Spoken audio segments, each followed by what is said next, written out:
আসসালামু আলাইকুম, আমি তালেব বলছি। অনেক কষ্ট করে এই নতুন টাকা আমি সংগ্রহ করলাম। বিভিন্ন ব্যাংকে, বিভিন্ন খাতে, বিভিন্ন লোকজনের কাছ থেকে টাকাটা আমি সংগ্রহ করেছি।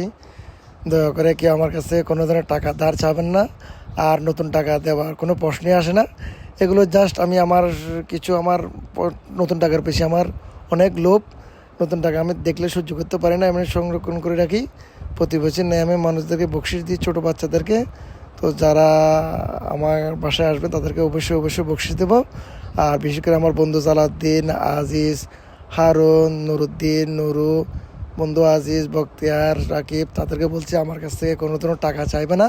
তো অনেক কষ্ট করে বন্ধু টাকাগুলো আমি কী করেছি, সংগ্রহ করেছি। এই বলে আমি আমার ভিডিও রাখলাম। আর যদি পারে আমার জন্য সবাই দোয়া করবেন। ইনশাল্লাহ দেখি যে আগেরবার যদি পারি আপনাদেরকে টাকা দিতে পারবো ইনশাল্লাহ। ওকে, এটা আমার বল্ট, এখানে আমার টাকা রাখি। ওকে, আসসালামু আলাইকুম।